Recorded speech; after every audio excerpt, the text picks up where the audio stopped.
महाराष्ट्राचे आराध्य दैवत श्री छत्रपती शिवाजी महाराज यांना वंदन करतो। शिवशाहू फुले आंबेडकरांच्या या महापुरुषांच्या मायभूमीत शेतकरी राजाला कुठेतरी चांगले दिवस यावेत आणि गोसंवर्धनाचा जो विषय आहे तो विषय आम्ही प्रामुख्याने घेऊन बैलगाडी शर्यतीला सुरुवात केली।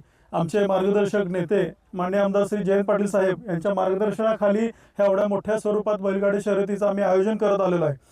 आता ह्या आमच्या हिंद केसरी बैलगाडी शर्यतीविषयी जर सांगायचं झालं तर लास्ट टू लास्ट इयर बघा आम्ही 1 BHK फ्लॅटची संकल्पना घेऊन आलो होतो। दरवर्षी आम्ही वेगवेगळ्या संकल्पना घेऊन येत असल्यामुळं आमचं हे जे मैदान आहे ते महाराष्ट्रातलं एक आगळं वेगळं मैदान म्हणून नावरूपाला आलेलं आहे। आणि आगळं वेगळं मैदान असं आहे की आम्ही लास्ट टू लास्ट इयर सर्वसामान्य शेतकऱ्याचे घराचं स्वप्न असतंय 1 BHK फ्लॅटची संकल्पना घेऊन आलो। तसंच ह्या वर्षी देखील आम्ही हेलिकॉप्टरची संकल्पना घेऊन आलेलो आहे। जसं आपण मार्केटमध्ये देशात फिरत असतोय, देशाच्या बाहेर फिरत असतोय, तर मग आपल्या इथल्या शेतकऱ्याला ग्रामीण भागात आपण काय देऊ शकतो, इथल्या माता भगिनींना काय देऊ शकतो ह्या उद्देशानं आणि बैलगाडी क्षेत्राला कसं चांगले दिवस आणू शकतो या उद्देशानं आपण हे हेलिकॉप्टरची संकल्पना घेऊन आलो। हेलिकॉप्टरच्या संकल्पनेविषयी तुम्हाला थोडक्यात सांगतो। इथं जे गटपास असणार आहेत, समजा एक 400-500 बैलगाड्या इथं सहभागी होतील असा आमचा अंदाज आहे आणि 400-500 बैलगाड्या सहभागी होत असताना 40 ते 50 गट इथं होतील। त्या 50 गटामधून जे गटपास विजेते असणार आहेत त्या गटपास विजेत्यांना आपण ज्यावेळेला हेलिकॉप्टरची राईड देणार आहे, त्या हेलिकॉप्टरची राईड देत असताना त्याच्यामध्ये पण आपण टेक्निकल विषय असा केलेला आहे की बाबा जे पब्लिकच्या बाजूने ज्याची चिठ्ठी निघणार आहे, कारण पब्लिकच्या बाजूने अशा अर्थानं की मधनं सगळे बैलगाड्या पळायला सगळे उत्सुक असतात, पण पब्लिकच्या बाजूने थोडं पळत असताना त्यांना कुठंतरी वाटतं की बाबा आम्हाला थोडीशी अडचण येईल, तर ते 6 विजेते जे असणार आहेत किंवा 6 चिठ्ठीवाले जे असणार आहेत त्या 6 लोकांना आपण हेलिकॉप्टरची राईड देणार आहे। त्याचबरोबर इथं आमच्या मैदानाला खास करून महिलांची खूप लक्षणीय उपस्थिती असते। त्या महिलांना कुठंतरी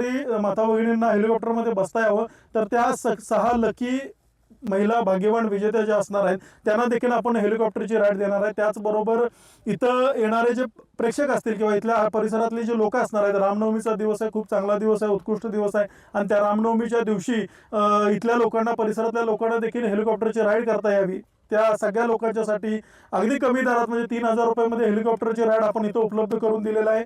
इथं त्या दिवशी आमचं जे कासेगाव हिंद केसरी मैदान आहे आम्ही एवढ्या उत्कृष्टपणे भरत असल्यामुळे अखिल भारतीय बैलगाडी संघटना महाराष्ट्र राज्य जे आहे त्याने आम्हाला गेल्या वर्षी हिंद केसरीचा किताब दिला। तुम्ही बघितलं तर महाराष्ट्रात अगदी एक 5 ते 6 मैदान आहे जे हिंद केसरी किताबाच्या लेवलची भरतात। साधारण 1 लाख लोकांचं इकडं गॅदरिंग होत असते आणि गॅदरिंग असताना इथे खूप मोठी उलाढाल होत आहे। सर्वसामान्य जे अगदी स्टॉलपासून सगळ्या लोकांना इथं प्लॅटफॉर्म मिळत आहे।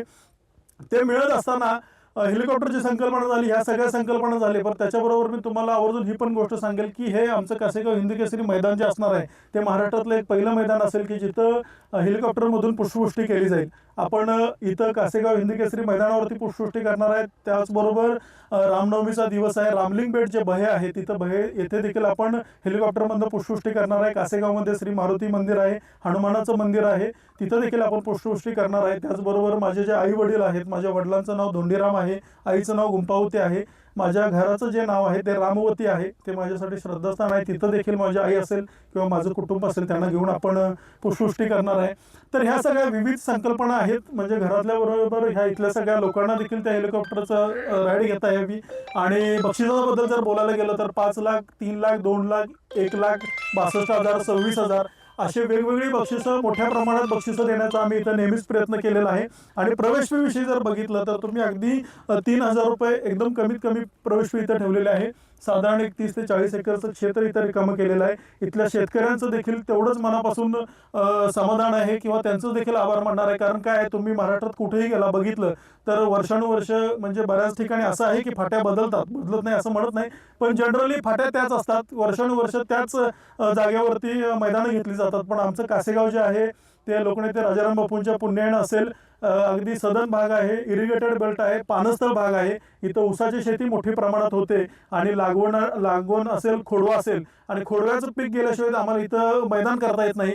दरवेळेला आम्हाला खोडवं गेल्यानंतर मैदानाचे प्रतीक्षा करावी लागते, मैदान शोधावं लागतं, पण एवढं 30-40 एकर क्षेत्र सुद्धा इथले कासेगावातले आमचे सगळे जे शेतकरी आहेत, सगळे बांधव आहेत, ते अगदी हेल्पफुल आहेत आणि त्यांचं सुद्धा इथं ह्या निमित्तानं आभार मानणं खूप गरजेचं आहे। तर यस, थँक्यू।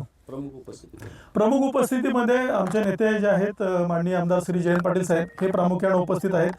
त्याचबरोबर आपले कराड दक्षिणचे जे आमदार आहेत माननीय श्री अतुल भोसले ते पण उपस्थित राहणार आहे। त्याचबरोबर माननीय आमदार श्री माजी आमदार श्री मानसिंगराव नाईक भाऊ ते देखील उपस्थित राहणार आहेत। राजाराम बापू कारखान्याचे जे चेअरमन आहेत आमचे युवा नेते श्री प्रतीक पाटील दादा ते देखील आहेत। मान्य श्री देवराज पाटील दादा आहेत। खंडेराव जाधव नाना जे आमचे मार्गदर्शक आहेत, इस्लामपूर नगरीचे उपनगराध्यक्ष आहेत। त्याचबरोबर सांगली जिल्हा परिषदेच्या नूतन अध्यक्ष आहेत संगीताताई पाटील, त्या देखील उपस्थित राहणार आहेत। सुप्रियाताई पाटील आहेत, अनुपमा लाहिगड आहेत, असे सगळे मान्यवर जे आमच्यावरती प्रेम करतात ते सगळे उपस्थित राहणार आहेत।